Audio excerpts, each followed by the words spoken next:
Good morning to everyone that has joined us so far for our event today. We're so excited to welcome you all. We will be kicking off our formal event agenda in just a few minutes, but hopefully by now, all of you who had requested meals are all tucked in, enjoying delicious offerings from one of our Platinum certified businesses, Wheatsfield Cooperative. And while you're enjoying those, through the wonderful expertise and creativity of City of Ames Media Production Services Coordinator, we actually are able to offer you a video reflecting back of our sustainable commitment in our Ames community. And really, I think, giving a call out and giving recognition to the real diversity in which we consider and celebrate and engage in sustainability in our community. So with that, Bill, roll the highlights. The City of Ames is actively engaged for decades in conserving resources, reducing energy demand, and promoting diversified waste management and landfill diversion through a variety of initiatives and commitments. We are focused and committed to becoming a more sustainable organization and ensuring a sustainable future for many generations that will follow. As an organization, the City of Ames is committed to environmentally sound choices in how we operate, in the equipment we purchase, the services we provide, and the policies that guide our organization's decision-making.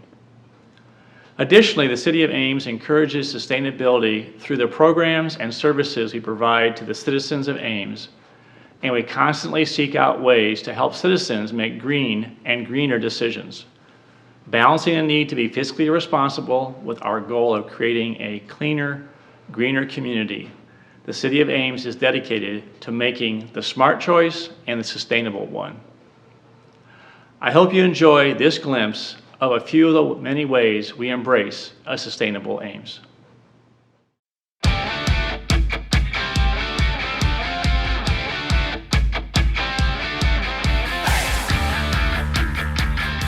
After Ames residents reduce, reuse, and recycle their waste, the stuff left behind gets taken to the resource recovery plant. Let's take a look at what happens at the plant. The first stop is the tipping floor. This is where the garbage trucks dump their material to be processed. The loader operator sorts through the material and pulls out any mattresses, furniture, or carpet that do not go through our system. They also watch for any household hazardous waste, such as tires, batteries, or chemicals. These items can start a fire if they go through the machines. Once everything is sorted, the loader operator piles everything up and pushes it onto the first conveyor. The conveyor leads to the primary shredder, where all the material gets chewed up into smaller pieces. If household hazardous waste gets by the loader operator and put into the primary shredder, it can be detected fast with infrared cameras. The material then goes across the first disc screen roller. If the material is small enough, it is sent to the next step. If it is too big, it gets shredded again in the secondary shredder and sent over a second disc screen roller. After all the material is less than 3 inches in size, it moves over a leveling roller to even out all the material. The material goes to another conveyor that leads to the air knife. The air knife blows air from underneath to separate the light fluffy paper, plastic, and cardboard from the heavier materials. This is known as refuse drive fuel. This gets taken to the power plant to be burned. This helps create electricity for the City of Ames. The material that is too heavy drops from the air knife onto another conveyor and gets taken to the eddy current separator. The eddy current separator uses a reverse magnetic pull. Instead of attracting metals, it pushes them away. This machine separates all the copper, brass, and aluminum into a separate bin. This material is called non-ferrous metal and gets recycled and turned into new products. The remainder of the material is then considered processed rejects and is sent to the Boone County landfill for disposal. It is important for you as an Ames resident to practice good reduce, reuse, and recycle techniques in your everyday life. You can drop off your food waste at the resource recovery plant to be composted. Bring your household hazardous waste such as light bulbs, chemicals, and appliances so it can be disposed of safely. Also take advantage of our glass recycling program. You can drop off your glass in the yellow containers at any of our multiple locations around Ames. Do your part to reduce, reuse, and recycle. For more information, visit cityofames.org/resource recovery.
City Council, URAB, about 3 years ago said, let's start introducing electric vehicles into our own city fleet.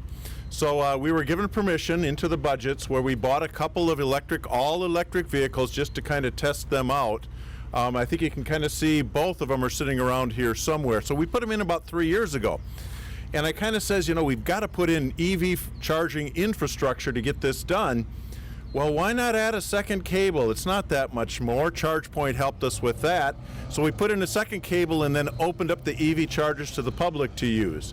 So we've currently got them at Bandshell.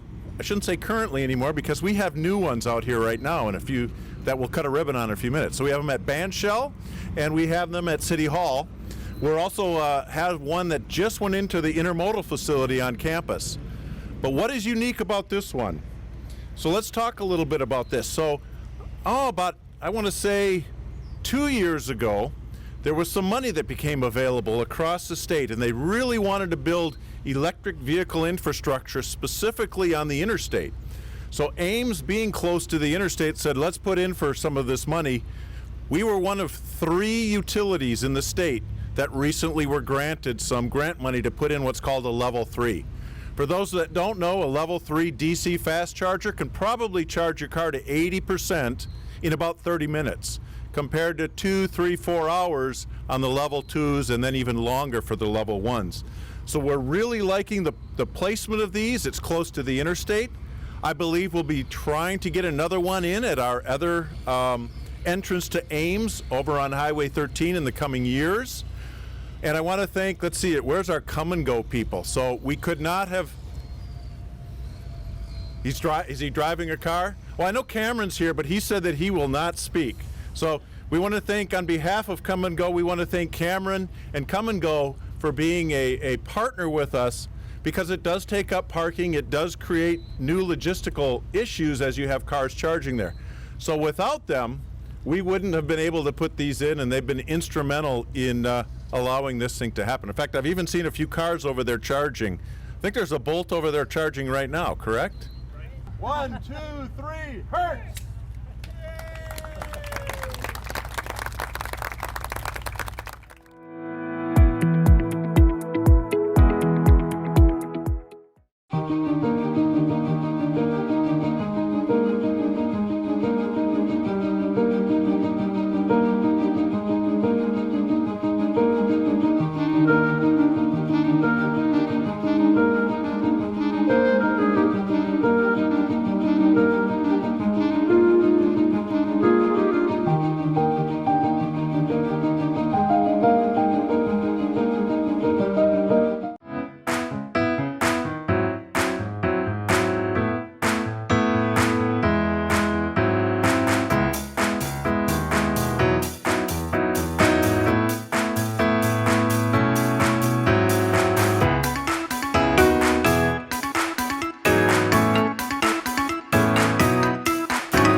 Hello, this is John Hala, Mayor of City of Ames, and I'm here to invite you to the annual Mayor's and City Council Bike Ride, which will be on May 15th at 9 a.m. We're going to meet at City Hall and go north on some new multimodal trails, then go over to Innis Grove and to see the Miracle Playground.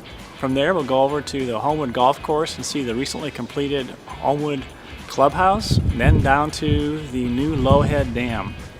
After that, we'll return back to City Hall. It's a family-friendly event. We invite all of you to join us, so hopefully we'll see you on Saturday, May 15th, 9 a.m. at City Hall.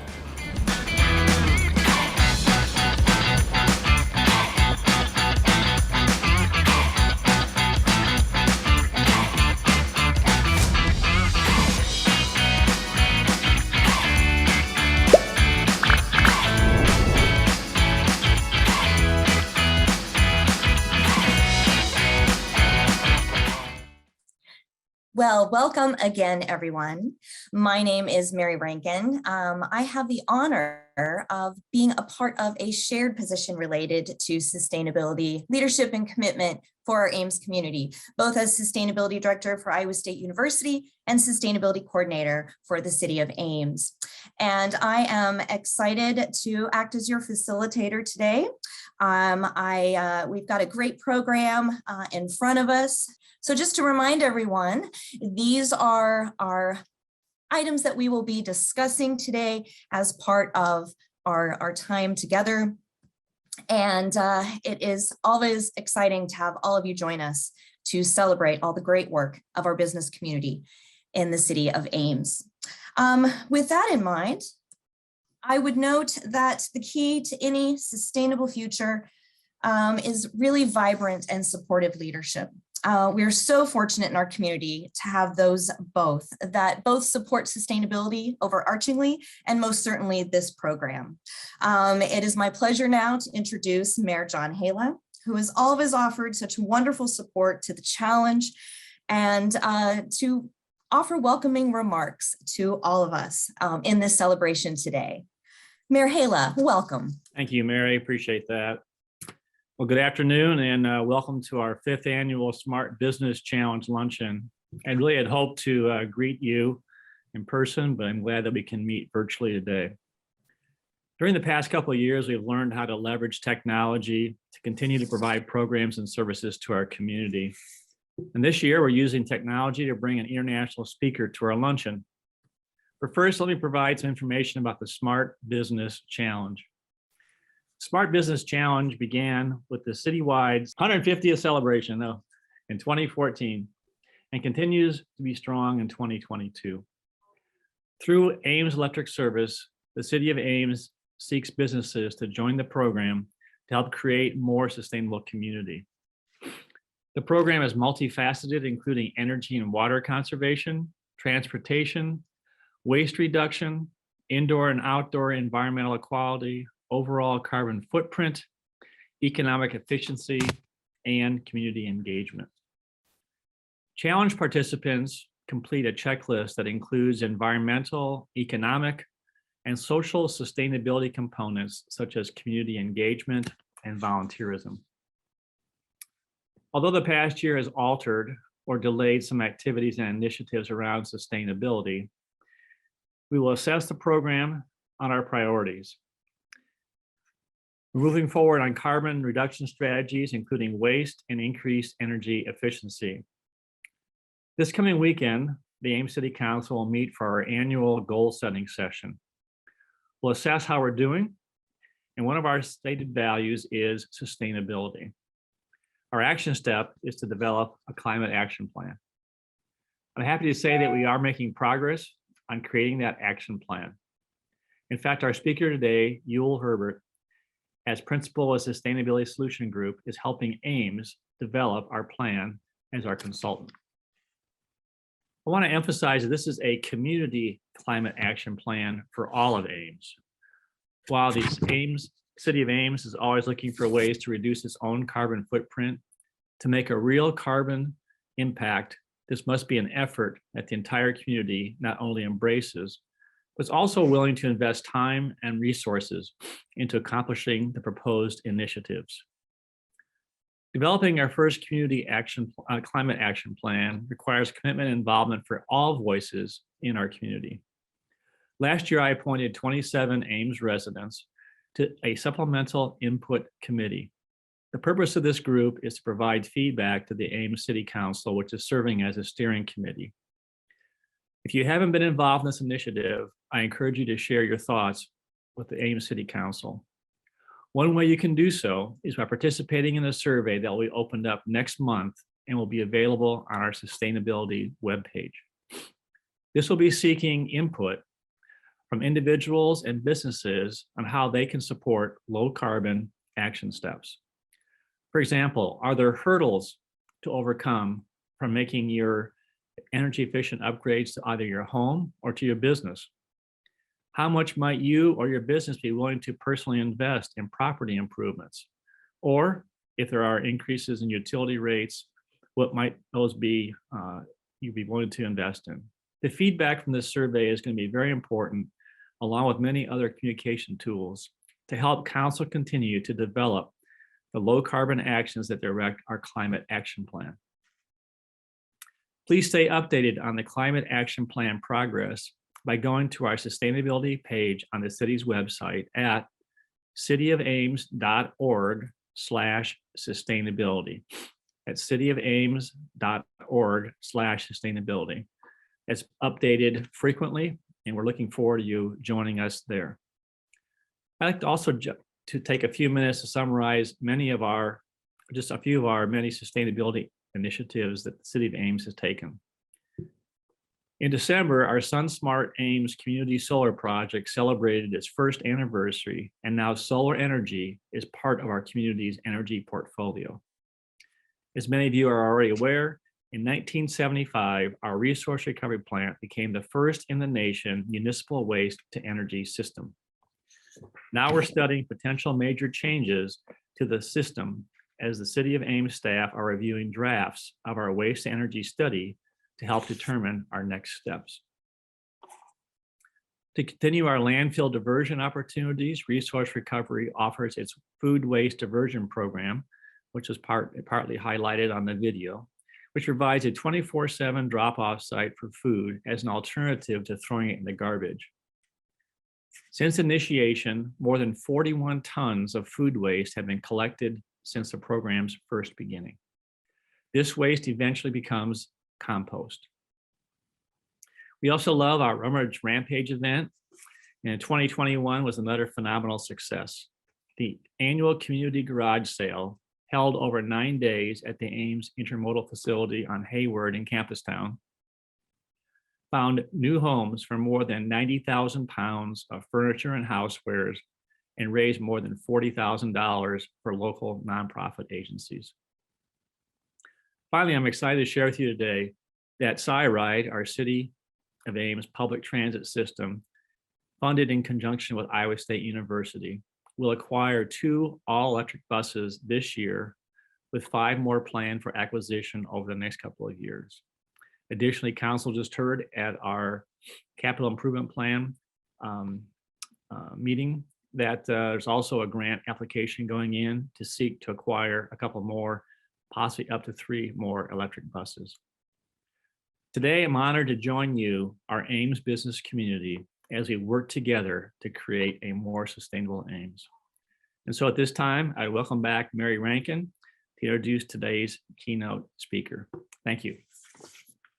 Thank you, Mary Hala. Thank you for those wonderful comments and such great reflections and excitement going on in our community related to sustainability. It is now my honor to be able to offer a voice coming from way north and a visual coming from way north today. We're so very honored to have Yul Herbert joining us. Yul, of course, is one of the consulting team members working on our climate action planning work and initiatives that we are involved in, Mary Hala mentioned. And we thought it would be such a great fit for Yul to be able to join us, offer perspectives about that process, and to speak with a great deal of wisdom and experience related to opportunities for a business community in considering low carbon futures. And so to introduce Yul Herbert is a co-founder and principal of the Sustainability Solutions Group, SSG, which is a workers' cooperative climate planning consultancy that has designed climate action plans and community, energy, and emission plans for more than 60 municipalities encompassing over 30% of the Canadian population, and certainly so many communities around the world and in the US. He has led the development of the roadmap for low carbon operations in the National Capital Region as well. Yul has pioneered land use and greenhouse gas emission planning in Canada, as well as, I mentioned, a number of other countries, and really helped to introduce LEED for homes rating systems in Canada, co-developed an integrated design process course used throughout Canada and the US. He has also worked on with and led more than 40 community energy greenhouse gas plans and models across various countries. He has leading expertise, which is why we're so fortunate to have he and his team on climate change mitigation and adaptation systems, modeling also that incorporates energy, greenhouse gas emissions, and co-benefits of moving toward a low carbon future. Yul serves as director on a number of boards related to being a research chair in the Sustainability Community Development Board in Canada, the Canadian Worker Cooperative Federation, and also part of a community land trust. Yul, honored to have you join us, and the screen is yours. Thanks very much, Marian. It's a pleasure to be here, and the more I learn about AIMS, the more I am excited to come and visit. There's so much going on, as was highlighted in that video, and also the mayor's comments. So I'm going to try and tell the story of the opportunity of climate action, also the process of climate action planning, and highlight different ways that it's possible to get engaged. And so most municipalities in North America are undertaking climate action plans. It's becoming a default activity for communities in North America now. And climate action planning itself, I'll talk a little bit about and how that process is unfolding in AIMS. But before I do that, I just wanted to set the context. So climate change has been a clarion call, an emergency for a number of years. And we see every month a new report released that highlights the imminence and requirement for immediate action. I've highlighted a few here. The International Energy Agency is one that really defines investments by countries and by companies. And they issued a landmark report last year that said that we do not need any more investments in oil, gas, and coal. And that's had huge implications for the direction of energy companies. Already a number have pulled out of major energy projects as a result of that report. Another major report that was released is from the scientific community, which stated that we are currently in a position of a code red for humanity. And so this is another call for leadership, highlighted in this case by the UN Secretary General. And then lastly, there was a gathering of world leaders in late last year in Glasgow, which was highlighted by the call of a desperate hope. And so you really see this sort of call for moral leadership from all different elements of society. But what has really changed, I think, in the last year is a different focus. Instead of a focus on sacrifice, on giving up, which is really what climate action was characterized pre this meeting in Glasgow last year, to climate action as opportunity. And that's playing out in all sorts of different ways in communities, in business, in policy, and so on. And we're seeing that change in that dynamic across all of the projects that we're working on. So just to highlight why that has happened in I think probably the past 15, 20 years, most policy was around carbon tax, around kind of sacrifice or pain. So it was restrictions, regulations, all of those kind of measures that were required to address climate action. And then all of a sudden that switched. And I think last year was the point at which that switched. And the reason that it switched is because all of a sudden renewable energy became cheaper than fossil fuel-based energy. Technologies are coming to scale, like electric vehicles and solar. All of a sudden finance is deeply focused on decarbonization and low carbon options. There's a bit of a race between China and the US going on in terms of who can decarbonize more quickly. So that's playing out in technology and policy sphere.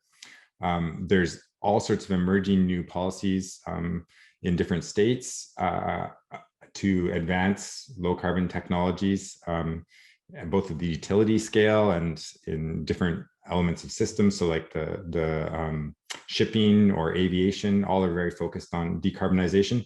And then there's social movements like you see with major protests advancing for climate action. So all of these forces are really coalescing to make climate action something that people just want to do, as opposed to something that is about sacrifice. And we start to see this playing out in the economy. So for the first time, this is an article from a couple of days ago in New York Times, electric vehicles surpassed diesel in Europe for the first time. In a major auction for offshore wind, the oil giants who would typically be looking for oil are now putting forward proposals to do major wind farms and taking a large chunk of their capital budget to do so. So you can really see this shift rolling out across the board in every sector of the economy. A major pivotal point last year, again at the Glasgow conference, was an alliance from finance, and capital is really driving a lot of these changes. And so this was most of the world's major financial institutions, whether they're publicly traded companies, financial institutions or banks or otherwise, who announced $70 trillion. I can't even conceive of how much money that is, that they're going to direct to financing low carbon transition or decarbonization. However, despite all of that, we know that we are not moving fast enough. And the science tells us, sorry for this graph, it's a little confusing, but along the top, the blue bar, you can see where policies and actions are taking us. And then there's various pledges which reduce the emissions more. But the green bar at the bottom is where we need to get to, and that's limiting warming to 1.5 degrees. And there's generally consensus that if we get warming of more than 1.5 degrees, we're in a lot of trouble. And so there's a big gap highlighted by that red arrow between all of these policies and the implications of those policies and where we need to get to. And so that gap is really what many people are focused on, including cities. And you'll see if you dig into it a little bit that cities are actually leaders in this space. They're pioneering different approaches to building retrofits, to electrification of vehicles, to supporting active transportation. And often those policies roll up to the state and national level. So that brings us to AIMS. And so we're embarked, sorry, kids in the background here, on a climate action planning process with AIMS. And climate action planning is really interesting because it touches on every aspect of a community. And this highlights some of the dimensions that we have to consider when we're thinking about climate action planning. We're looking at utilities, we're looking at economic development, transit, equity, infrastructure, land use planning. And so we have to bring all of those dimensions together to understand how they impact greenhouse gas emissions going into the future and what finances are required to make them happen. And this is the process that we're going through with AIMS. We start with a data collection process. We then build a model of the city and all of its dimensions, how people move around, the building stock, the energy system, the waste management system. So we build a very comprehensive model that tracks all of those dynamics. Then we build out a low carbon scenario. And that low carbon scenario consists of all different actions. They could include more walking and cycling. They could include electric buses, like the mayor mentioned. And then we evaluate the financial impacts of those actions. And we design an implementation plan. And the implementation plan could include policies, it could include incentives, it could include educational actions, and the community and the city helps to define what that implementation plan looks like. All of this comes together into a document that is the guiding document for making it happen.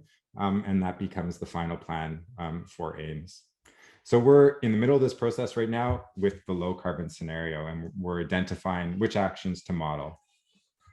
So if you look at AIMS, it's a mid-sized city, 66,000 people. This is in 2018, 28,000 households, 39,000 jobs, which is a high proportion of jobs to the population, and 26,000 vehicles.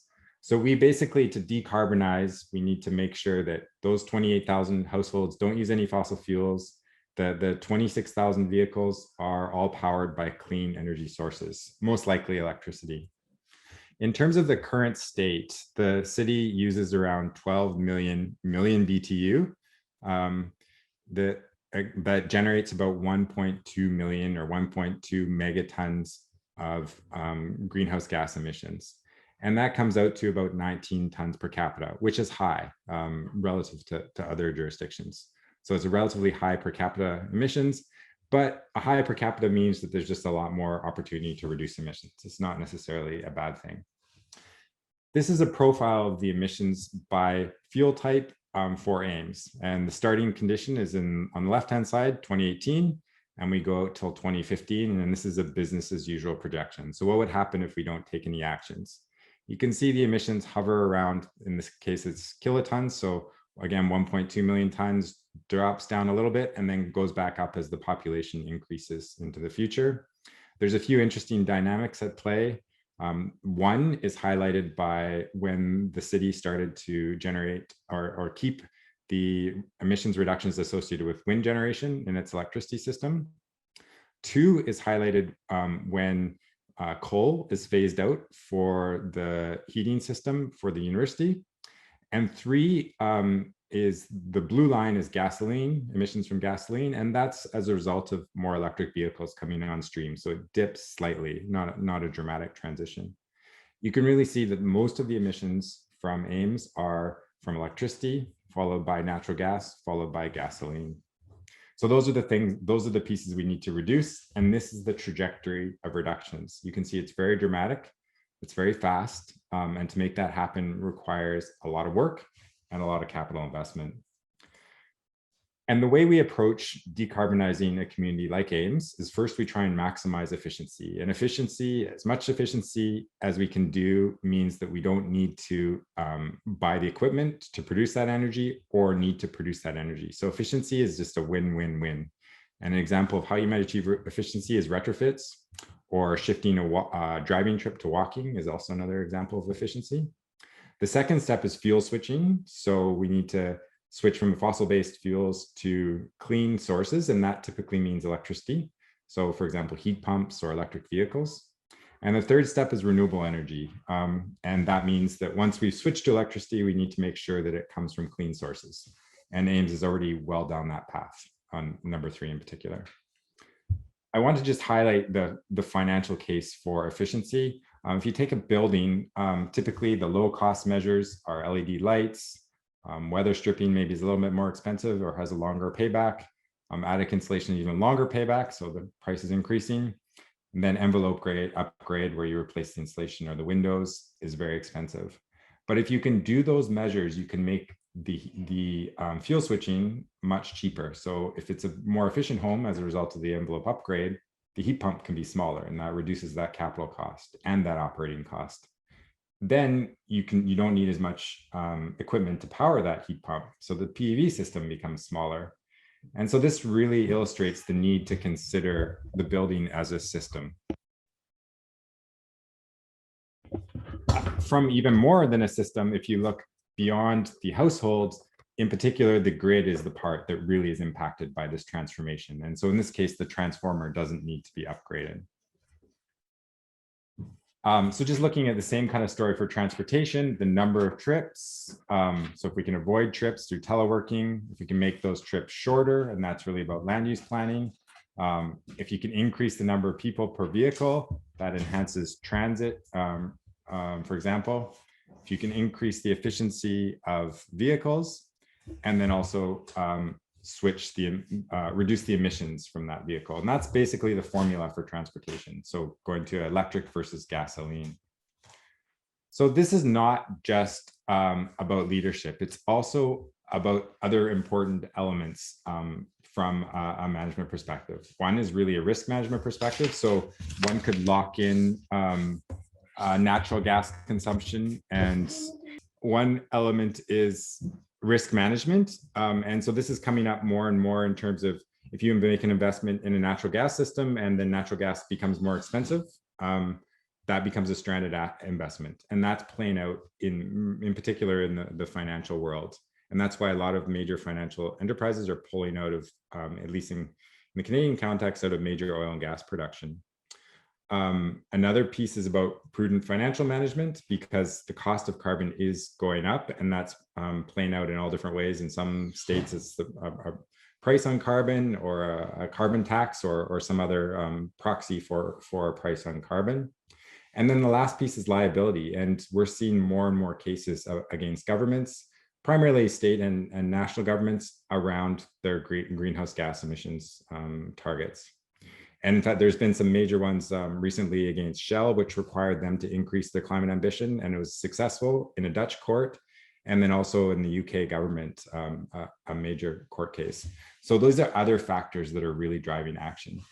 So now I just want to highlight some exciting opportunities for small businesses, or new business opportunities. And this is an example of bicycle freight, which we're seeing take off in many cities, and all sorts of interesting new bicycle vehicles that are being developed to support that. This is one of my favorite, moving a lot of beer kegs by bicycle. They are electric power assisted, just in case someone is concerned about the physical strength required to move that number of beer kegs. Another one that's a really fascinating one is renewable energy cooperatives. This is really taking off in Europe, but also in North America on a smaller scale, when people band together to finance either solar or wind projects, in some cases even district energy projects, and then the dividends come back to local community. Another one that's just emerging is people-powered retrofits. Again, it's a cooperative that's doing building retrofits. And one of the problems with building retrofits is really a trust issue. Do you trust the contractor? Do you trust the technology they're installing? And so in this case, people are collectively vetting technologies and approaches to retrofits, and then actually collectively undertaking those retrofits. So it's a lot of peer learning that's happening. And then the last one, which is a really fascinating example, is called Energy Sprong. And instead of retrofitting building by building, you basically build the components in a factory and then install them over top of the building. And you can turn any sort of building into a very high performing building in a matter of hours without disrupting the occupants. So this approach is gaining a lot of traction in different cities. I've highlighted a few other activities or opportunities that I've noted here by sector. I'll just leave that for people to review in their own time. There's many, many, many other opportunities that are emerging. And I wanted to show that we will be quantifying the dollar value of each of these opportunities for Ames. We haven't done that yet. This is from another city, but you can stay tuned and you will be able to see what, for example, is the potential investment in heat pumps that will happen year over year, or potential investment in electric vehicles or electric vehicle maintenance. We will be quantifying all of those to show what they look like at the community level in Ames. So the last couple slides, what can you do as a household? Certainly decarbonizing your household involves a building retrofit, installing a heat pump, installing solar panels, walking, cycling, purchase an e-bike or purchase an EV, and then some collective efforts such as starting an energy cooperative. Similarly, as a business, setting a target is really important. And hopefully there will be a mechanism for registering that target with the city at some point. And then similarly, undertake a retrofit or sign a green lease, depending on whether you own or occupy. Install a heat pump, install solar panels, and join a peer network. And then lastly, participate in this process and bring your ideas. And I will leave it there.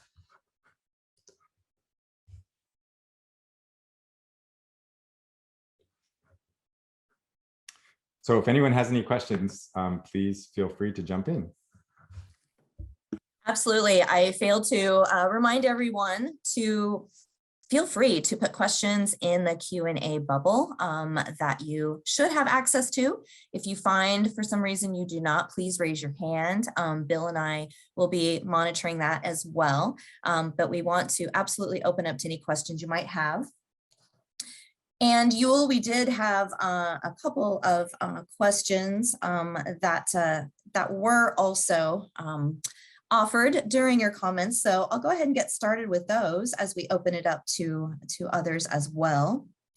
I was curious if you could just talk a little bit about, certainly a big component that is of concern is that financial investment.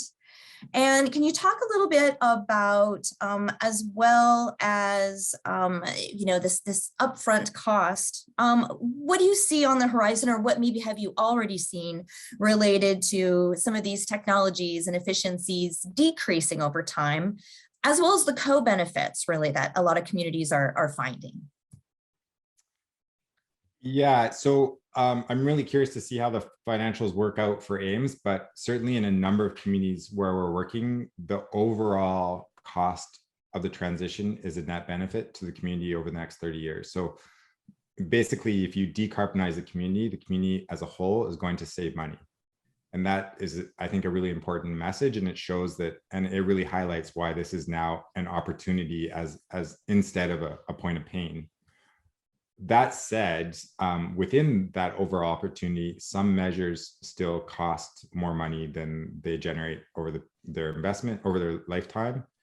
And some save a lot of money. Like electric vehicles now save a lot of money because the capital costs have come down. If you buy an electric vehicle and you drive more than 15,000 kilometers a year, you're going to save money relative to an internal combustion engine over the lifetime of that vehicle in most cases. So electric vehicles are almost a no-brainer. And similarly, depending on the price structure of electricity, solar panels can be in the same situation. But then other things like building retrofits are still quite expensive. So it's bundling those things together is tricky, and particularly from the perspective of a household or an individual business. There are many financial packages being developed that support and amortize those costs over time with interest rates that start to make sense. And we're seeing more and more of those kind of offerings from financial institutions emerge. And municipalities are often partnering with financial institutions to make that work.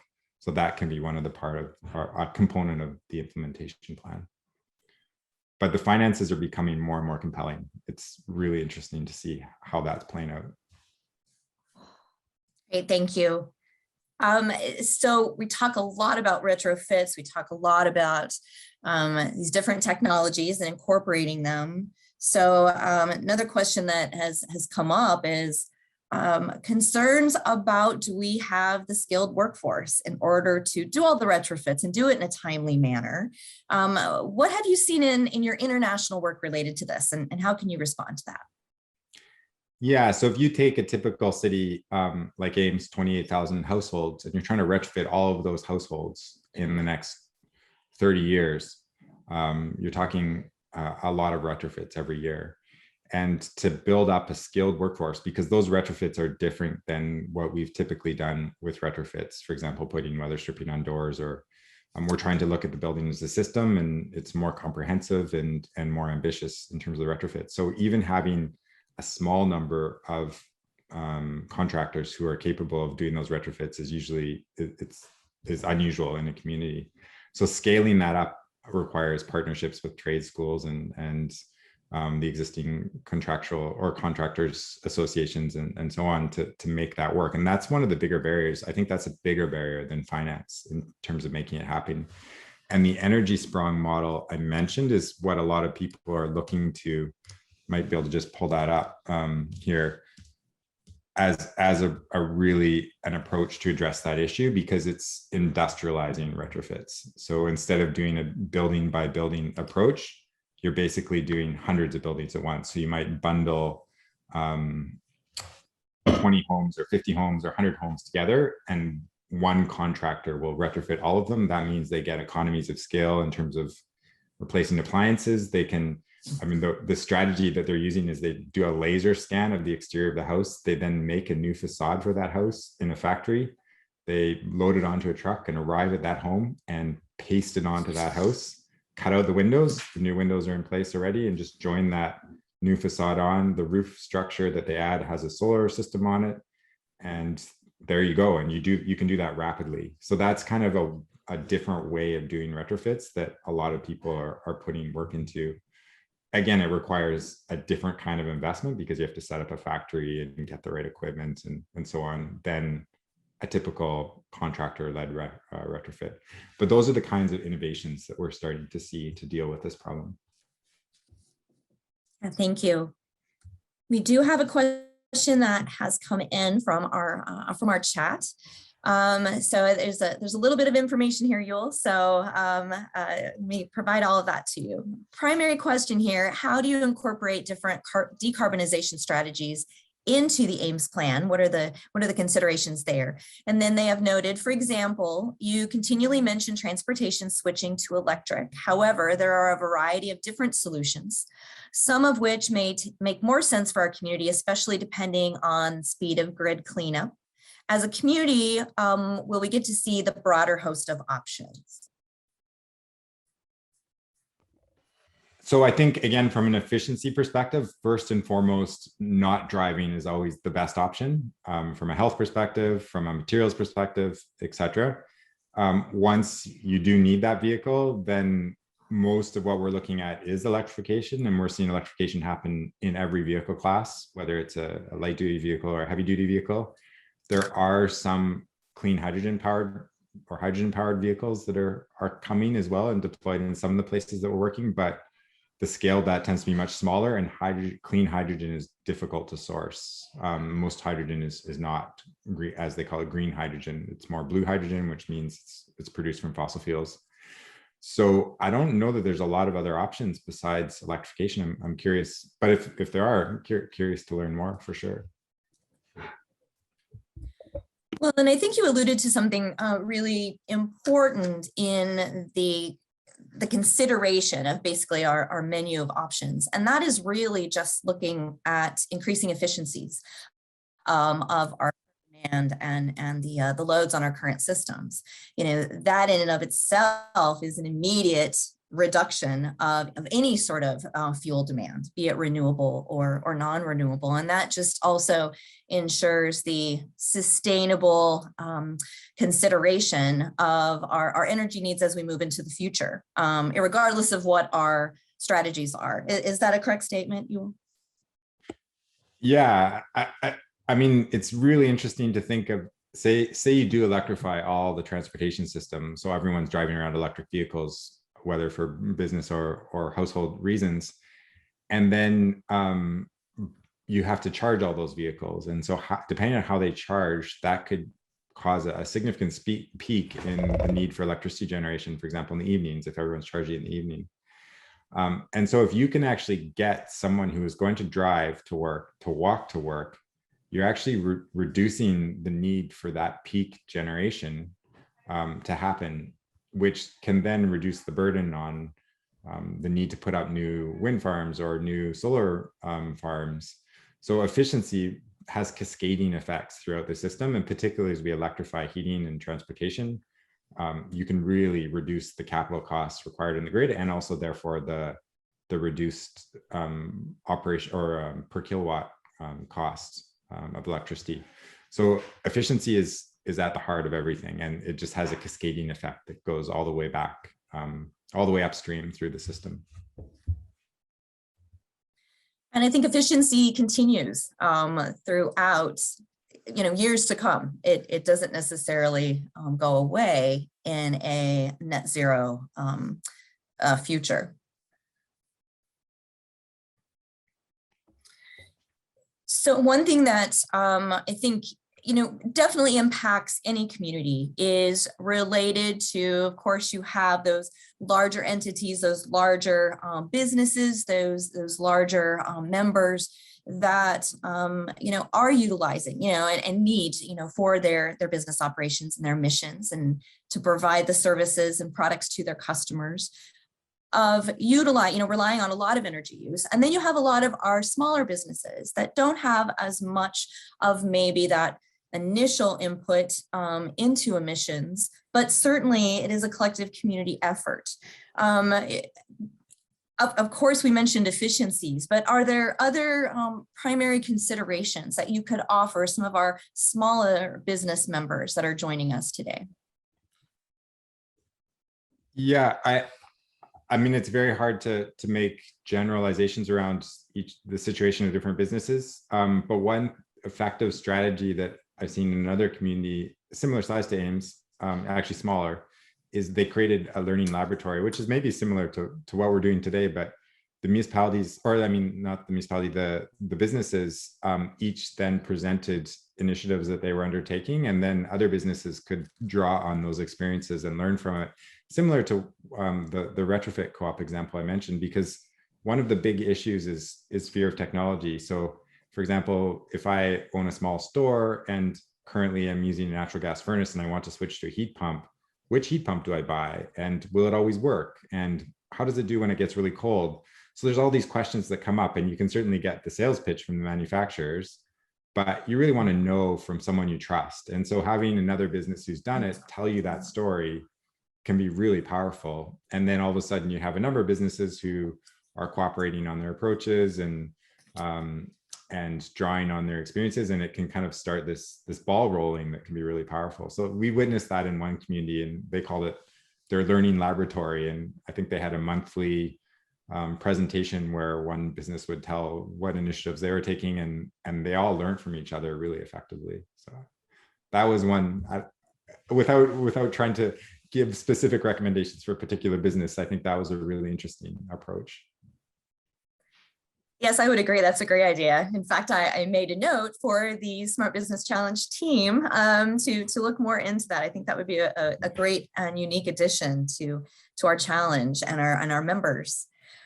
So talking about learning opportunities collectively as a community, are there particular cities or regions maybe that are implementing some innovative strategies to decarbonize that you could help point us all to just sort of look at who's doing it right, who is headed in that right direction that we can be referring to as we're in our journey? I think we're really in a period of experimentation where lots of jurisdictions are trying different approaches. Ames is in a really unique situation in that the municipality controls its own electricity utility. And that gives the municipality a lot of levers that most municipalities do not have. And certainly a number of those levers have already been applied in terms of the wind generation and solar projects and so on. So continuing with that and using that mechanism there's so much that can be done. I mean, there's models like energy as service, where you just get a flat energy cost per month, and it's the incentive is on the utility to reduce your energy consumption as much as possible through so the utility starts doing retrofits. So there's all sorts of interesting models that can be tested using that utility that Ames already has. I mean, there's all sorts of other best practices in terms of new construction, and passive house is, I think, the standard that most people are focused on now in terms of the lowest carbon way of constructing a building. There's also passive house retrofits, which is a standard for achieving a certain level of emissions and energy savings with the retrofit, which a number of buildings or municipalities are piloting, and they're also incentivizing those retrofits. Integrating land use policy and climate action is a really important component, and a lot of people are focused on the 15-minute city where people can access all of their core destinations within 15 minutes, which probably won't be too hard in the Ames context. So I think there's lots of different themes, and some of those will be drawing out in the implementation plan, and certainly any ideas that people have would be awesome to hear. Yes, I think it is an exciting time. We have many opportunities before us. One thing I know that all of us are wrestling with, whether it is as a business owner, as a member of an organization, within our workplaces, within our homes, within our families, is the piece about changing behavior. Obviously, a low carbon future requires some behavioral consideration and behavioral change. Can you talk about at all different strategies? Obviously, we're looking at some of those strategies within our climate action planning process, but can you talk about some different ways that other communities that you've worked with have addressed this opportunity and the challenges, and maybe offering us some initial ideas in talking to our employees, our colleagues, and those that we are in connection with in the community as we're moving forward? So I think from my personal experience and also witnessing what's happening with municipalities, behavior change is very challenging. And there's so many reasons why it's challenging. There's so many pressures on households and individuals in terms of economic challenges, family challenges, etc. And so the structures that I think have been really working, that we've been witnessing, are collective efforts. So for example, in one municipality, a more urban municipality, a group of neighbors got together and installed a geothermal system in a lane behind their homes to power all of their homes. So that collective effort, I think, because then they get support from their neighbors, they build relationships, they build a network, and they do something collectively. Or a renewable energy cooperative where you're raising money collectively to set up a solar system on top of a school or on top of a publicly owned building. So that collective effort is when neighbors or community members support each other, seems to be the key element for actually successful behavior change, because it's really hard to do it on your own. One other example we've seen is a smaller municipality in the UK hired people to go and work with households to change their transportation behavior. So they looked at they sit down with them in their living room. It's kind of hard to do in the COVID era, but looked at their trip making patterns. So where do you need to go during the day, to school, to work? What are your options for getting there? Here's some incentives that we can give you. And let's try this out for a week, and then we'll come back next week and see how we can change it. So that level of support from the municipality, and that was a very successful effort that really changed the transportation behavior of that particular community. But a significant effort in time and also incentives and so forth. So behavior change is not easy. I'm sure we've all tried. New Year's resolutions come to mind. Who successfully implements one of those? Yes, indeed. I mean, adding new structure to life is definitely a journey. So I appreciate that. Some very interesting ideas. And we've been talking a lot about some of the different considerations to make related to investments and strategizing and options and sort of that creative thought in moving forward toward these goals that we have set for our community. I think it's also important just to talk a little bit about how impressive a community is that has accomplished, goals related to a net zero future and a really unique sort of I guess, for lack of a better word, marketing opportunity related to this extra leadership, this extra commitment, and particularly for businesses, in being able, part of the challenge and actually the first and foremost consideration of the challenge is celebrating our businesses that have made that leadership in sustainability. So I wondered if you could talk about some of those once the goals are set and momentum is taking place, some of those wonderful moments of pride that you have seen in communities toward that extra leadership that they have taken and that they're able to talk about in their community, and to businesses looking at joining the community, people looking at moving into the community, that sort of thing. Yeah, I mean, who doesn't want to live in a green community, however you define green, or work for that matter? So I think there's two examples that really jump to mind. One is a small town called Bridgewater, about 10,000 people.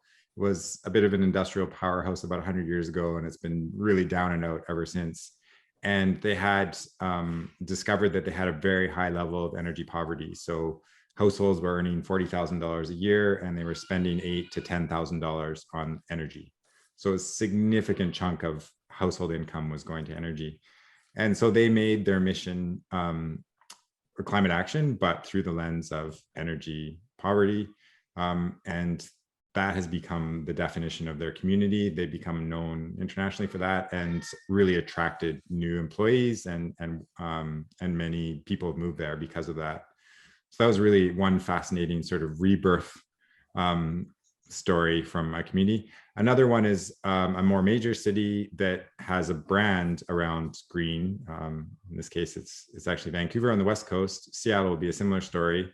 And their brand has been evaluated at being worth, just the brand, the greenness, without really doing anything, at $31 billion, ahead of cities like San Francisco, because of the green initiatives that they put in place. And so that's become a major attractor for employers.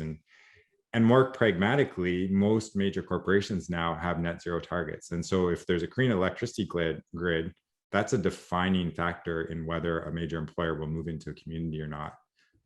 If they can't get access to clean electricity, or at least generate their own clean electricity, then that may be a break for why they wouldn't move into a community. So it's becoming more and more important in the economic development strategies of municipalities. And we're seeing economic development departments become integral parts of climate action planning for that reason now, which is a real shift. Yul, thank you so much for your perspective and your expertise in this input. Both sharing what you did with us today related to this recognition event, and certainly the ongoing leadership that you and your team have provided, really to ensure our pathway forward is the most beneficial and relevant one to our Ames community.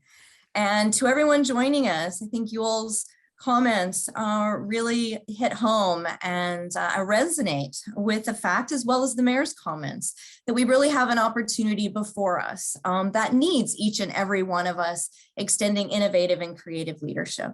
I don't think anyone joining us today would not say that it's exciting to be a member of this community. It's exciting to work in our community. And it's especially exciting to look at the opportunity to work for a company and with businesses in our community that are making this commitment toward this leadership toward a net zero future. So Yul, it's been wonderful to have you join us again. Hopefully everything in the household continues to go well for you this afternoon. Yeah.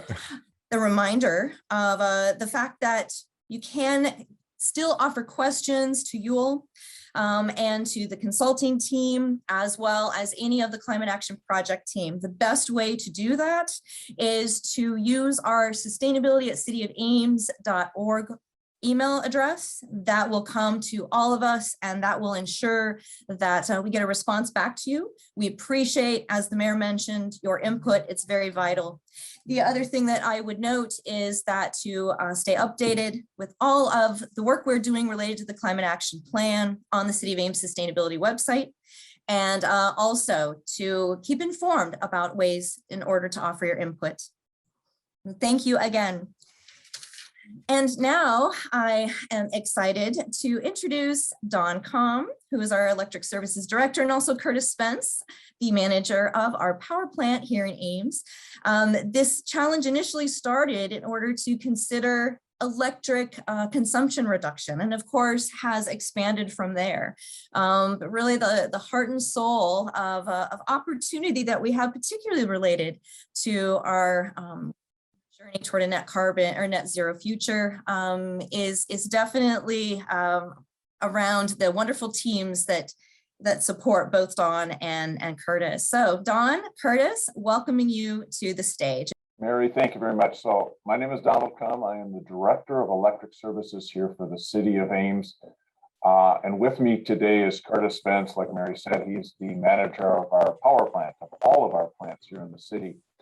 Before I go there, I do want to mention that in the video that we started with, I personally know that little boy who was the bunny that got the solar panel for Christmas, and he was very, very, very happy with that. So with Yul's presentation, I think climate action is the name of the game, especially when it comes to the utility. So if we're not directly involved in it from providing electricity, as you also then start looking at converting transportation electric to be a component, and I'll touch a little bit on that. But before I do that, I want to turn it over to Curtis, let him talk a little bit about the City of Ames, our power plants, and the reliability that they bring to the city for having our own generation and our own municipal utility here.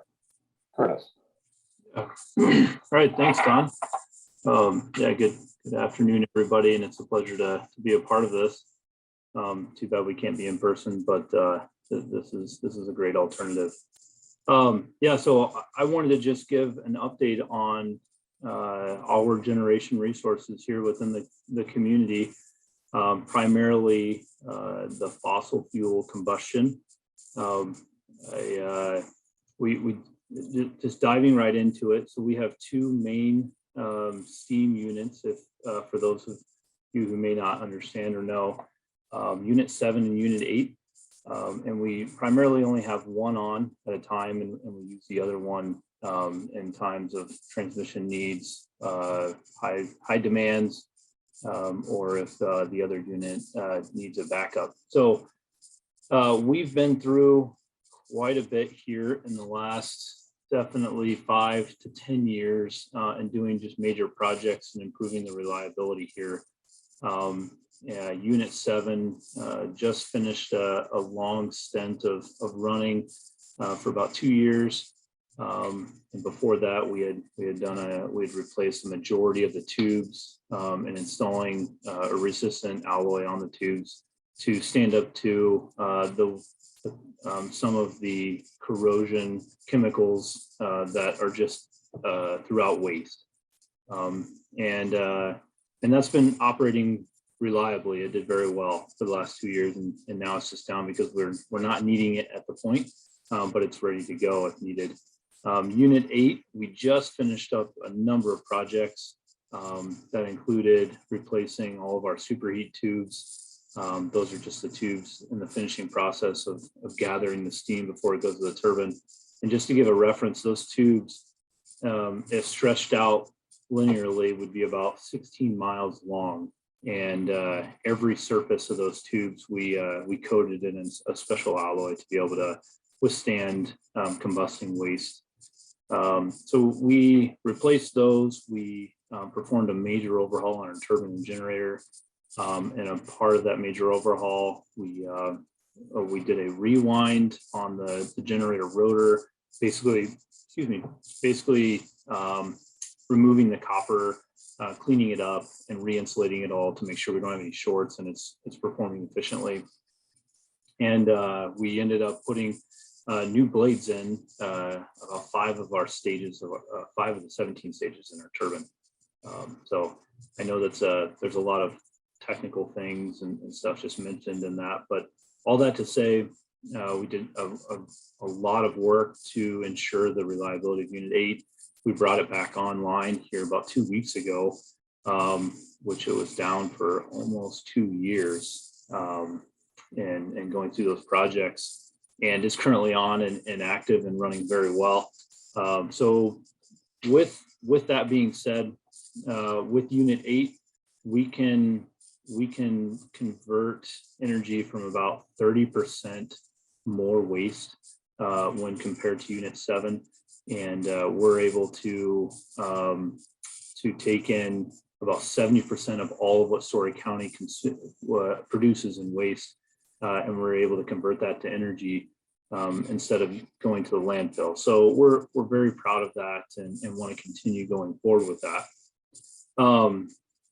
That being said, a couple of years ago, after converting to natural gas in 2016, we found that with natural gas being our main fuel, found that there may be even a better way of how we combust the waste from a green perspective compared to how we do it now. Now we need the Unit 7 and 8 as capacity for, when we do need the electricity and we don't have other sources. So we'll continue to have those operational and running well, but with that desire to see if we can combust the waste even in a cleaner way, we are going through a feasibility study that Mayor Hala talked about, where we've hired a consultant to look at 6 different new options and seeing if we can just reduce or even possibly eliminate the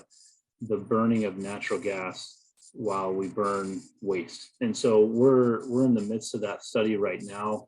Some of those options include just a variation of what we're doing now to possibly even entirely new units that would be incinerators that would only be burning waste, and we can still collect energy off of that and possibly even other resources as like steam, and provide that to other customers, where that can be a more efficient process rather than them making their own steam for different systems. So we're excited about that study and what that is going to allow us to look at and trying to making even more advancements towards like what our climate action plan is pushing us in different ways, in good ways. So we expect that report to go to council late February, early March. We just started trying to make sure all the data is correct when it's comparing to our current case, and we'll see what comes out of that. So that's all I have, Don. If you have any other things that you want me to highlight on, let me know. All right, thanks, Curtis. Stick around for questions. I'm sure there's going to be some about the power plant. Definitely.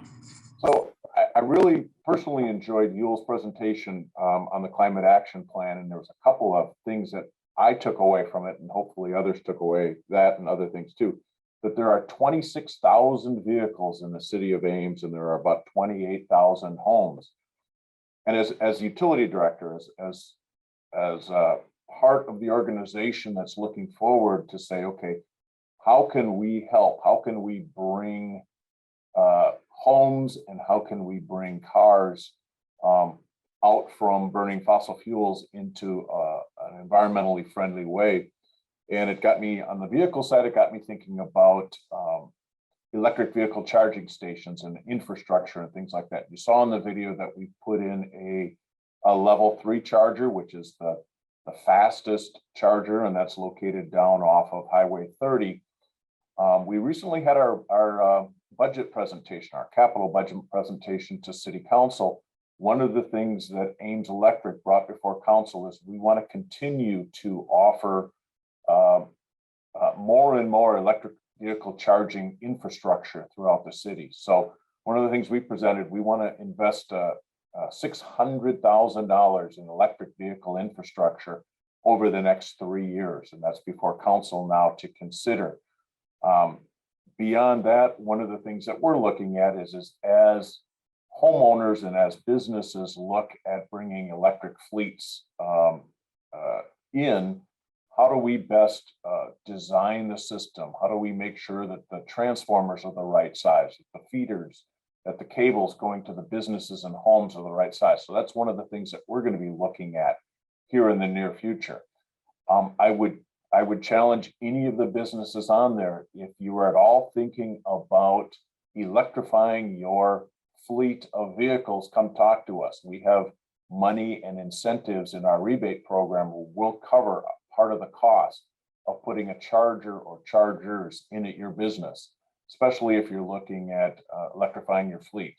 A great example of this would be like the post office. If they would want to electrify the postal carrier vehicles, I think that'd be an excellent thing that could be done here at the city, and we would definitely support it.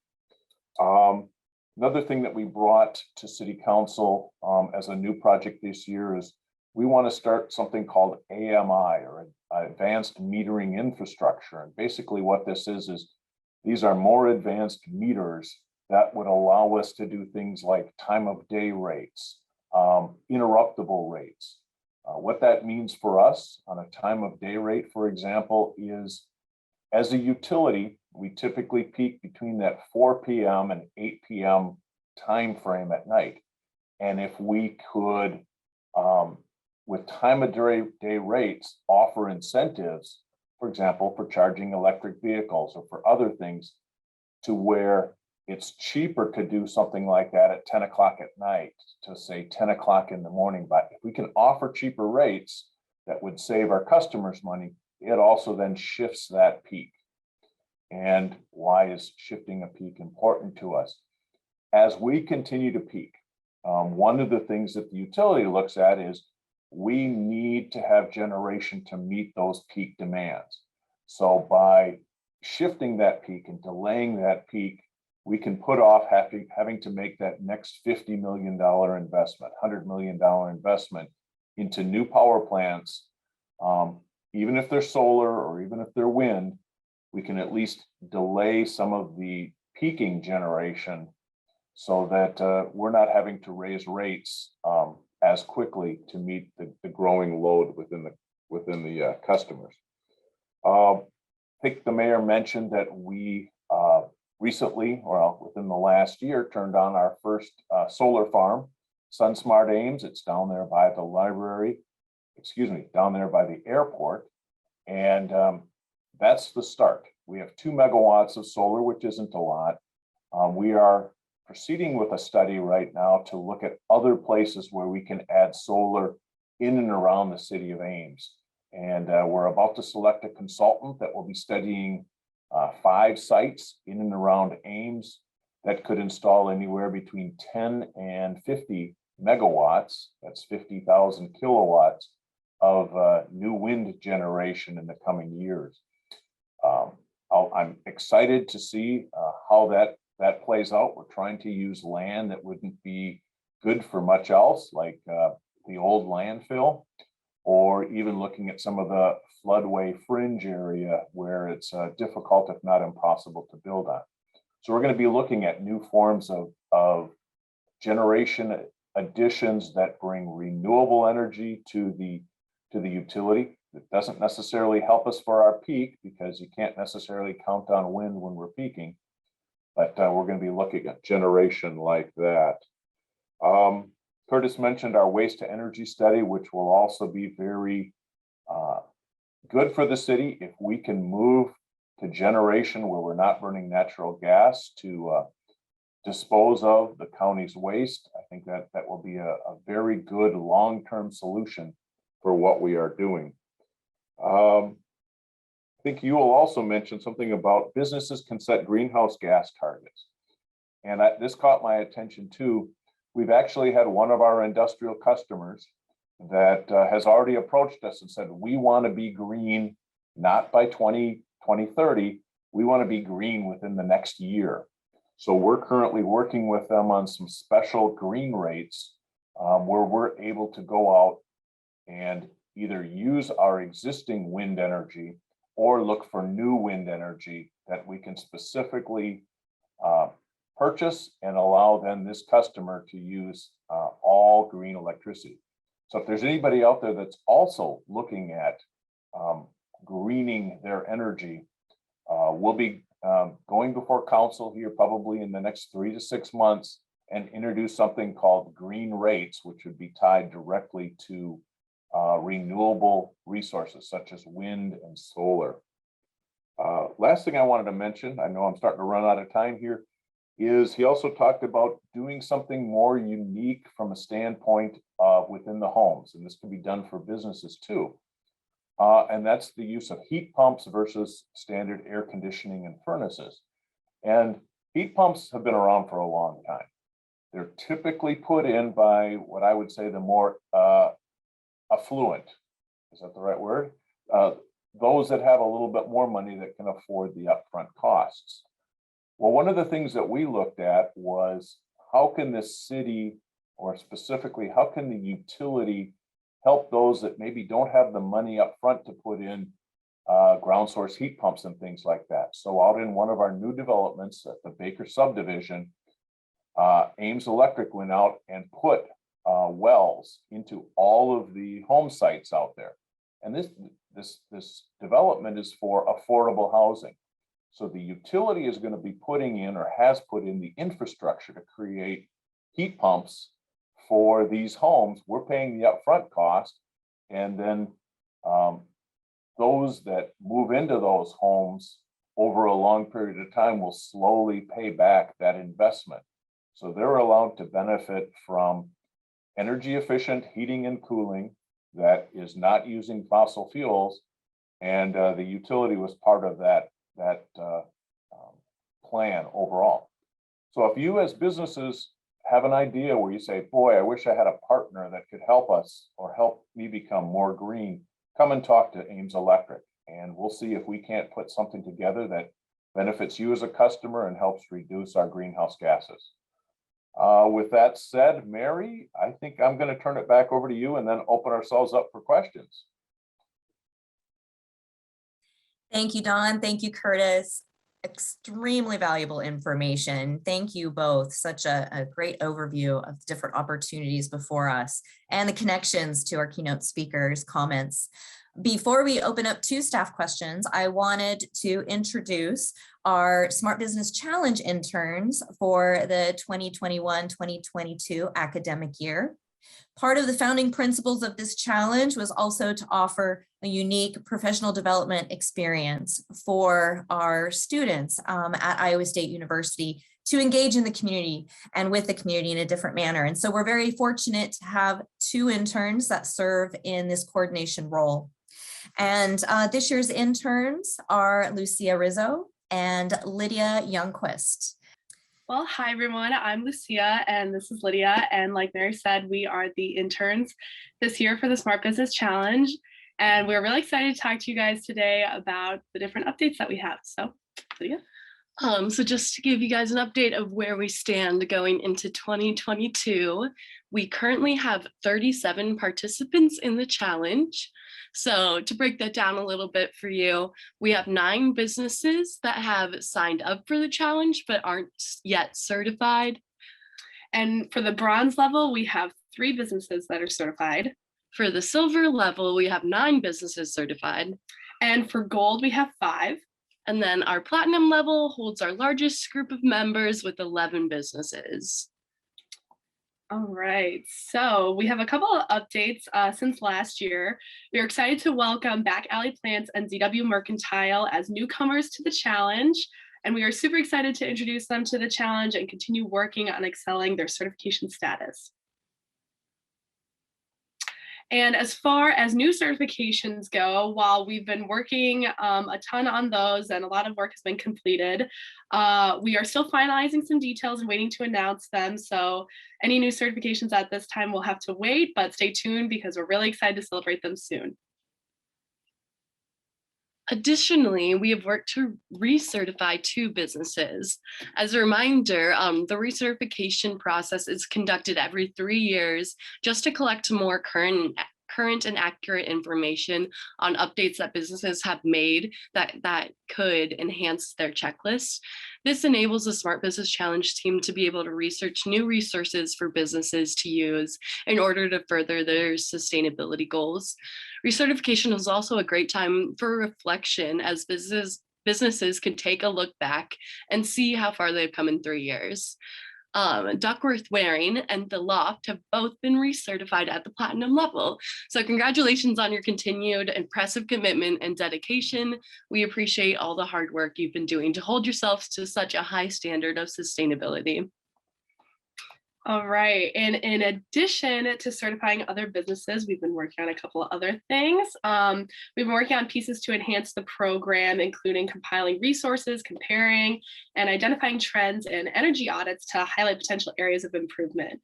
So also in consideration with AIM's newly adopted greenhouse gas emission reduction goals and climate action planning work, we've started conversations with the energy group to enhance the current version of the energy audit, which includes feedback and opportunities related to emission reduction as well as energy conservation. Moving forward, we are just excited for the opportunities that lie ahead and working with all of you. Thank you so much for your continued commitment to sustainability and the Smart Business Challenge. If you have any questions, don't hesitate to reach out. You can reach us through the Smart Business Challenge email, which is listed there, or either of our emails. And I'll pass it back to Mary. Thanks so much, Lucia and Lydia. It's so wonderful to have such motivated and enthusiastic students every year. And I know we've gotten great feedback from our business community in working with our interns throughout the year. So as Lucia and Lydia mentioned, please do not hesitate to reach out to any of us asking questions, connecting to resources, or any other opportunities that we may help you get connected to related to your continued consideration of sustainability, what you provide to your customers, offer through your missions and goals, and put forward for our sustainable collective future. So now I wanted to offer to the attendees, we have a number of city department representatives joining us today. I would mention, of course, we utilities represented. We also have water, we have stormwater, we have our resource recovery plant is certainly on with us. So any questions, we want to open it up at this time. And I am seeing that we, thank you to Councilman Garten, who noted he is one of the businesses that we are excited about being so close to getting certified. And he gave a shout out to working with the intern. So thank you so much, Tim. So any questions? We are excited to open it up. Let's see. We do have a question from Daryl Bennett. Is there a checklist that each attendee can get and look to make sure employees and owners are aware of all that we might do to benefit the community and or our businesses and homes? Daryl, one thing that I would mention, and I'll speak on behalf of the Smart Business Challenge. One thing that related to businesses, what the challenge does put forward is the challenge looks at 11 different areas related to sustainability, economic, environmental, and social, and has sort of a checklist related to education, engagement, and then setting standards and policies related to sustainable commitment in a number of different areas. And then through that checklist program, we also look at making connections. So there are definitely ideas and opportunities within that checklist to discuss as a team. And many of these, although it's set up to be a business checklist, many of these I think are very applicable in a residential environment as well. And that is located on the Smart Business Challenge website. And certainly you can email that or email us for more information. But I would open up to Dawn. Is there a checklist that you might offer? I know there's some energy audit pieces and other items that your team has put together that maybe you want to offer. Yeah, as I was thinking about the question, there are several aspects that checklist could take. So from a business perspective, Mary, I think you gave a good answer. From a home perspective, we have a lot of information on the city's website, not only for, let's say, water conservation, electric conservation, rebate programs that exist out there. There's really a lot of new things happening that typically you'll find on our website, but if there's something that you would like us to create that you just don't find out there, either let Mary, myself know, and we'll get the team together to put something like that together, because there is so much good information that it's hard to put it just in is there one checklist? There's got to be many checklists. So I don't know if we really answered it, but we'd be happy to talk more on it in detail if you'd like.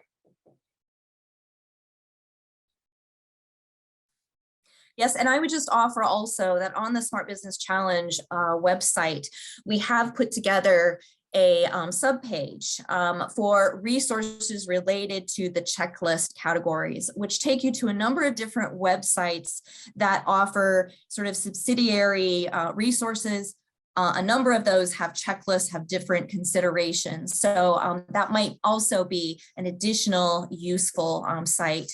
But of course, as we continue our work in our climate action planning initiative, we will most definitely be putting together resources that we think are beneficial as we get community input, as we start making those decisions and that pathway forward as to the different the journey actually that we decide to take as a community.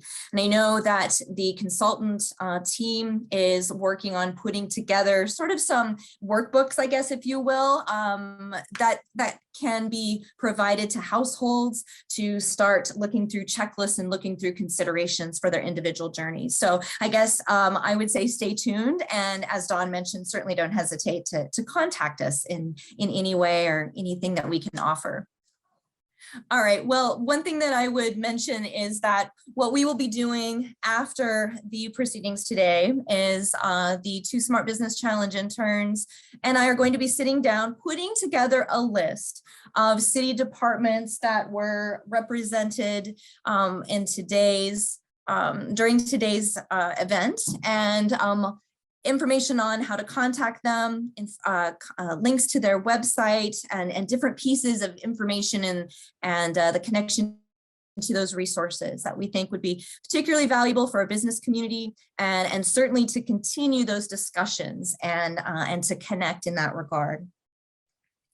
So we have really had a wonderful time having all of you join us today. It's always so important to us that we take some time and reflect and celebrate and offer our deep gratitude and our deep thanks to all of our businesses in our community that give that extra thought, that extra consideration, that extra effort toward increasing sustainability commitments and collectively aiding the community toward being a more sustainable Ames and ensuring our sustainable future.